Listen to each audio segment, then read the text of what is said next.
Well, my name is CMAC. I'm from CMAC's Paperbacks, and I'm here to do another book review with you.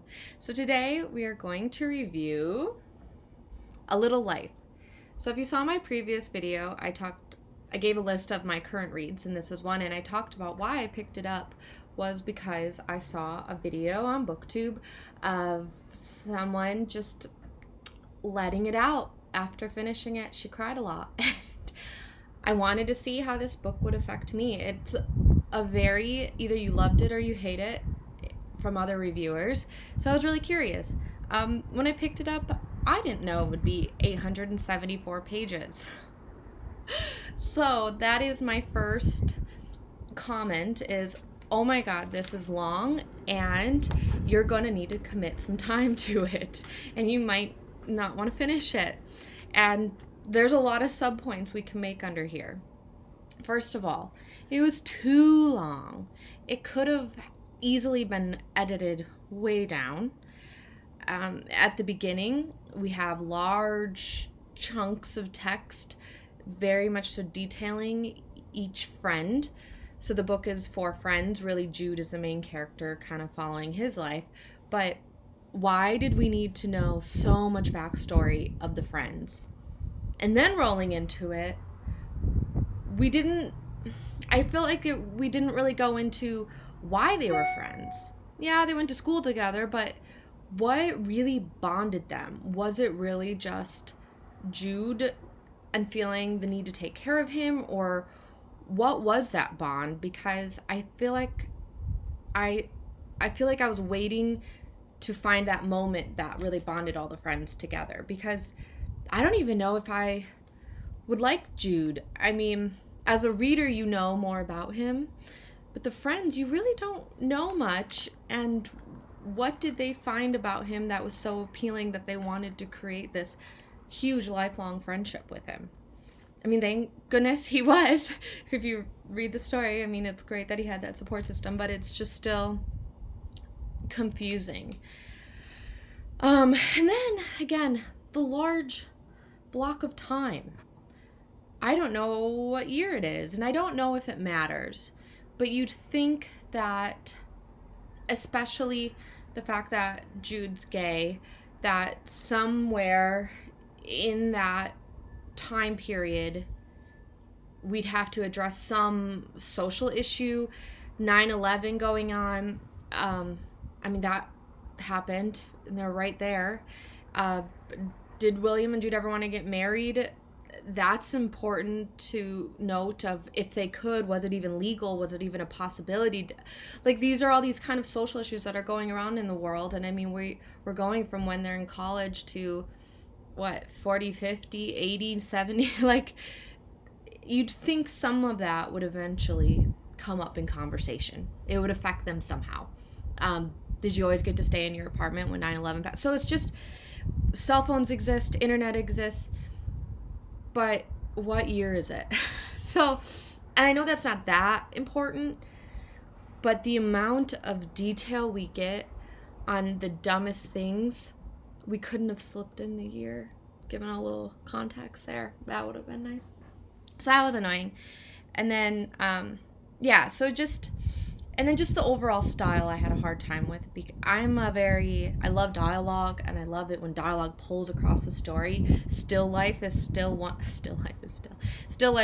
of my favorite books in that sense of how dialogue just pulls the story along. And Still Life is a long book, but the way the author carries the story, I just think it feels short. And his book does not feel short. And then my last little thing was just the overall, it's supposed to be a sad book, but for me this book was sad, but in a depressing way. It wasn't sad as in I was welling up and wanted to cry. I mean, it is extremely graphic.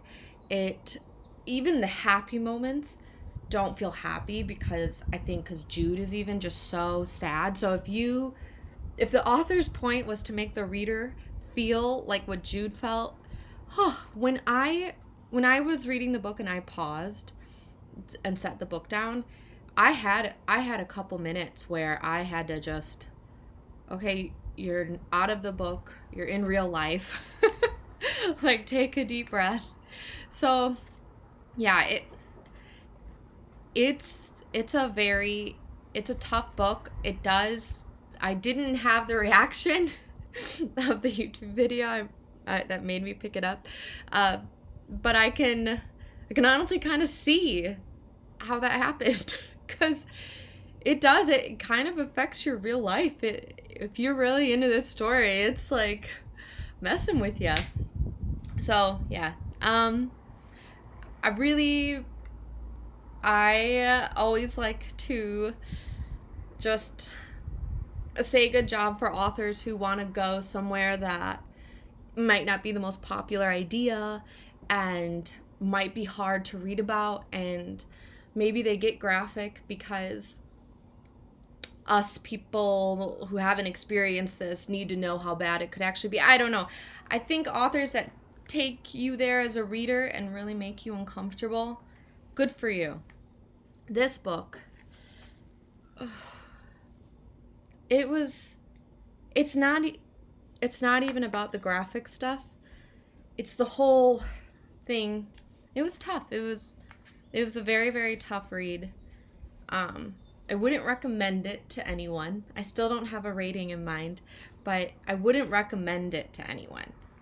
Now, I would say if you want a challenging read that you're going into this and you're going to be a little, like if you want that to experience that, because a lot of books, it is impressive how sad she made me feel. This book made me feel. So if you want that challenge, then yes, this could be a book for you. I would never ever recommend anyone read this if they aren't in a good mental state. They're already really sad. I would never recommend it to even my happy family members. Yeah, it's a challenging read. It needs to be edited down more.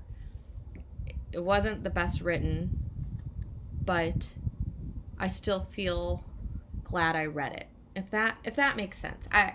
I appreciated the challenge. I appreciated the toughness of it.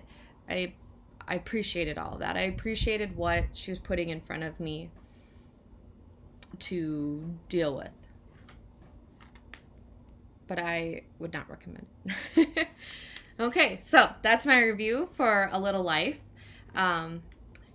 If you've read this book, please let me know down in the comments. Do you agree with me? Did you have a crying reaction to it, or did you not think it was that bad? Let me know in the comments below. Let me know any future book recs you'd like me to look into that you've read. I have taken some from previous videos and I have reserved them and they're on hold at my library. I'm just waiting to come to me. And if you liked this video, please like it, please subscribe, and I will see you at the next book review. Thank you guys. Bye.